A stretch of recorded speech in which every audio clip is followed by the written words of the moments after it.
नमस्कार, मी वसुधाच किचनमध्ये तुमचं स्वागत आहे। आज आपण बनवायचं आहे लेमन कोरिएंडर सूप। वेगवेगळे जे सूप असतात त्यातलाच हा एक प्रकार। हिवाळ्यामध्ये सूप प्यायला खूप गरम सूप प्यायला खूप छान वाटतं। तर त्यासाठी काय साहित्य लागतं ते आधी आपण बघू आणि त्यानंतर सूप करायला घेऊ। याच्यासाठी लागणार आहे आपल्याला गाजर बारीक चिरून, लसूण आणि आलं, कांदा, कोथिंबीर, लिंबू, श्रावण घेवडा म्हणजे बीन्स, कोबी आणि कोथिंबीरीचे देठ। एका पॅन मध्ये थोडंसं तेल घ्यायचं, 1 ते 2 छोटे चमचे, आणि ते तापल्यानंतर त्याच्यामध्ये लसूण आणि आलं हे बारीक करून घालायचं आहे। लसूण 3 पाकळ्या घेतलेल्या होत्या आणि आलाचा एक छोटासा तुकडा, आणि तो बारीक चिरून घालायचा आहे। गॅस अगदी मध्यम ठेवायचा आहे आणि एक छोटा कांदा नाहीतर अर्धा कांदा घालायचा, पण अगदी थोडासा असा, आणि तो थोडा वेळ परतायचा आहे। आणि नंतर त्याच्यामध्ये कोथिंबीरीचे देठ अगदी बारीक चिरून घालायचे आहेत। आता त्याच्यानंतर गाजर, कोबी,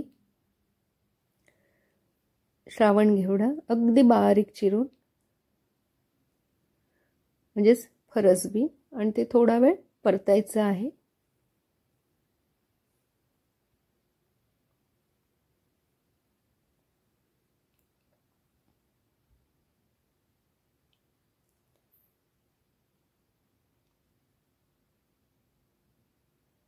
आता हे सगळं थोडं परतल्यानंतर त्याच्यामध्ये पाणी घालायचं आहे।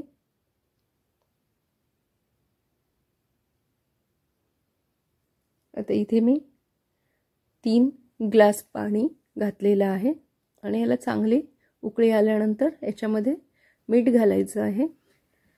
पाव चमचा मिरी पावडर घालायची आणि 3 चमचे कॉर्नफ्लॉवर घेतलेला आहे आणि त्याच्यामध्ये पाणी घालून ती पेस्ट तयार करायची आहे।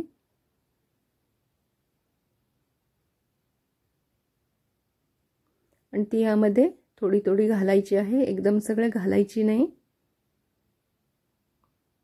आणि सतत चमच्याने ढवळत राहायचं आहे।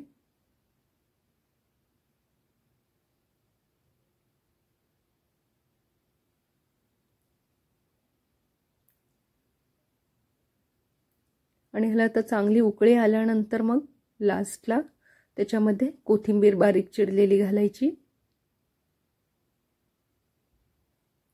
आणि हे सूप आपल्याला जास्त वेळही उकळवायचं नाहीये, कारण तो जो भाजीचा कडकपणा जो असतो, म्हणजे ते भाजी मऊ होताने कडक राहिली पाहिजे।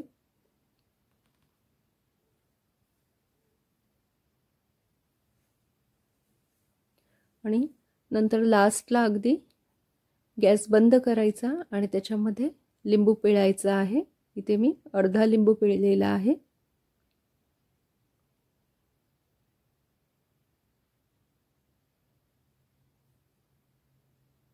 आणि अशा प्रकारे हे सूप तयार झालेलं आहे आपलं।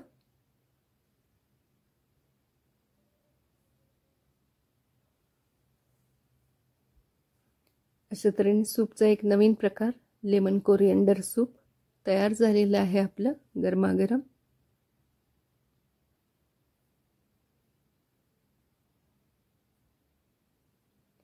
तर ही रेसिपी तुम्हाला आवडली असेल तर व्हिडिओला लाईक आणि शेअर करा। वसुधाच किचनला सबस्क्राइब करा। पुन्हा भेटूया नवीन एका स्वादिष्ट रेसिपीसह। धन्यवाद।